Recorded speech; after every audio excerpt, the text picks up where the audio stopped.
ఈరోజు పాలకొల్లు సాక్షిగా మిమ్మల్ని కోరుతున్నా, ఈ విషయం రాష్ట్రంలో ఉండే 5 కోట్ల మంది ఆలోచించాలి. ఇది నా ఒక్కడి సమస్య కాదు. నన్నేదో జైల్లో పెట్టారని నేను మీ దగ్గర రాలేదు.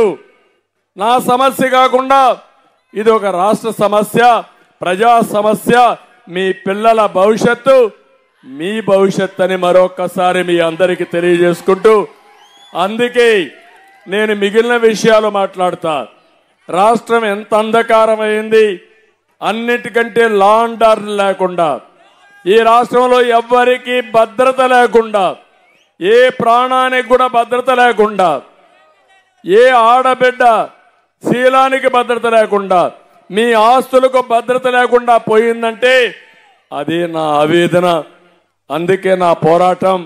అందుకే మిమ్మల్ని అందరినీ కోరుతున్నా, అందరూ కలిసి ముందుకు రండి. అందరం కలిసి ముందుకు పోయి రాష్ట్రాన్ని కాపాడుకుందాం.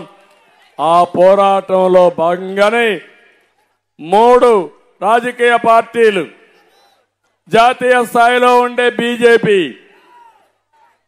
ఈరోజు రాష్ట్ర హితం కోసం రాజీ లేని పోరాటం చేస్తున్నటువంటి జనసేనాని పవన్ కళ్యాణ్ గారు, తెలుగుదేశం, 3 పార్టీలు జట్టు కట్టాం. ఇది మా స్వార్థం కోసం కాదు, మీకోసం, రాష్ట్రం కోసం, భావితరాల భవిష్యత్తు కోసం. ఇది అర్థం చేసుకుని మమ్మల్ని ఆశీర్వదించమని, ఈ పొత్తును కూడా అర్థం చేసుకుని ప్రతి ఒక్కరు కూడా ముందుకు రావాల్సిందిగా మరొక్కసారి కోరుకుంటూ, చేస్తారని చెప్పి ఆశిస్తూ, మరొక్కసారి రఘురామకృష్ణరాజు గారిని మీ అందరి తరపున మనస్ఫూర్తిగా సాదరంగా తెలుగుదేశం పార్టీలోకి ఆహ్వానిస్తున్నా.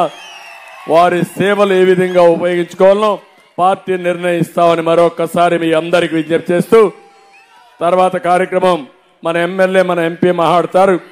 దానిపైన మనం ముందు పోదాం. మళ్ళా నేను ఈ విషయాలు మాట్లాడతాను. ఎవరైతే ఎంఆర్పీఎస్ కార్యకర్తలు కూడా నమస్కారాలు.